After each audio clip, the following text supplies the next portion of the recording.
안녕하십니까? 장애인 생활신문 미디어 생활 2026년 5월 셋째 주 주간 뉴스입니다.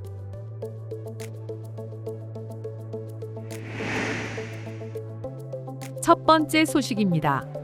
인천시장 후보들이 지역 복지 현안 해결을 위한 정책 제안에 잇따라 수용 의사를 밝히면서 복지 정책 강화에 대한 기대감이 커지고 있습니다. 인천복지정책협의체는 최근 5대 과제, 14개 정책을 마련해 인천광역시장 후보들에게 전달하고 실천 방안을 요청했다고 밝혔습니다. 정책 제안에는 사회적 위험 대응 복지체계 구축과 사회복지 인프라 확대, 지역사회 통합돌봄 체계 마련, 사회복지시설 종사자 처우 개선 등의 내용이 담겼습니다. 더불어민주당 박찬대 후보는 발달 지원과 경계선 지능인 통합지원 체계 구축, 다문화 이주민 복지 강화, 통합돌봄 체계 확대 등을 추진하겠다고 밝혔습니다.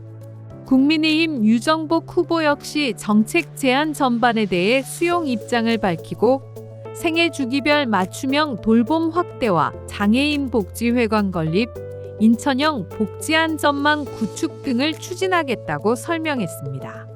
인천복지정책협의체는 선거 이후에도 공약 이행 여부를 지속적으로 점검하겠다고 밝혔습니다.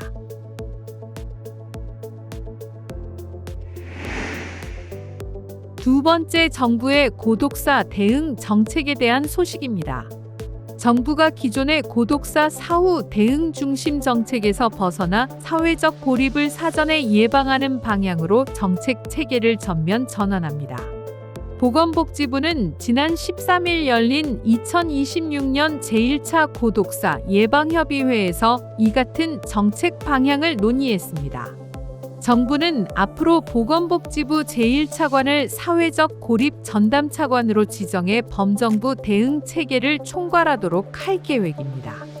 또 현행 고독사 예방 및 관리에 관한 법률을 가칭 사회적 고립 예방 및 관리에 관한 법률로 확대 개편하고 전국 단위 실태조사와 범정부 5개년 기본계획도 추진하기로 했습니다.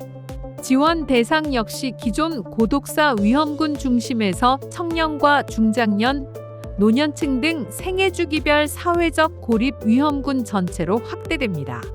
서울시는 소통공간인 서울있다 플레이스를 운영하고 부산시는 고립운둔 가구 지원공간인 마음전방을 조성하는 등 지역별 사업도 함께 추진됩니다. 정은경 보건복지부 장관은 사회적 고립 문제 해결을 위해 촘촘한 사회 연결망 구축에 정책 역량을 집중하겠다고 밝혔습니다.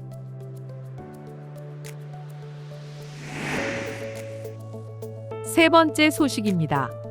가족에 의한 장애인 활동 지원 허용 기간이 오는 2028년 말까지 연장될 전망입니다. 보건복지부는 최근 장애인 활동 지원에 관한 법률 시행령 일부 개정령안을 입법 예고했습니다.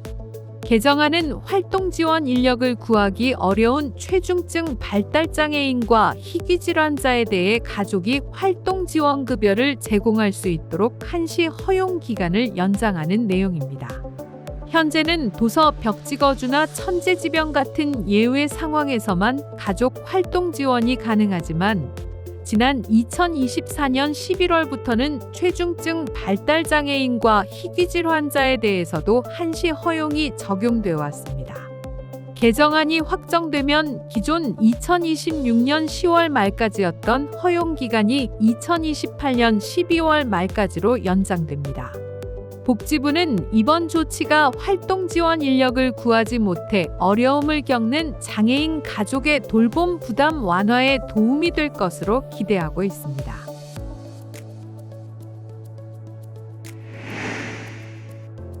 마지막으로 인천시 구직자들에게 반가운 소식 하나 전해드립니다. 인천시가 채용 정보와 일자리 지원 정책, 직업교육훈련 정보를 한 곳에서 확인할 수 있는 인천 일자리 플랫폼을 본격 운영합니다.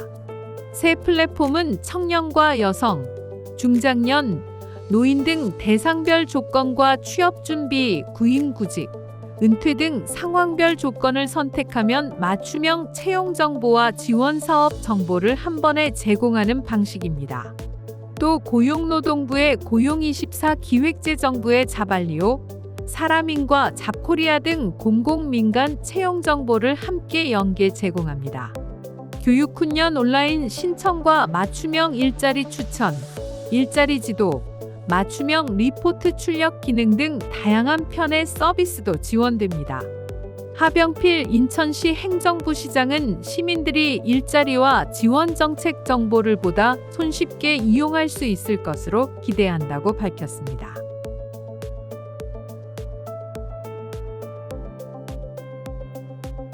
지금까지 장애인 생활신문 미디어 생활 2026년 5월 셋째 주 주간 뉴스였습니다. 청취해 주셔서 감사합니다.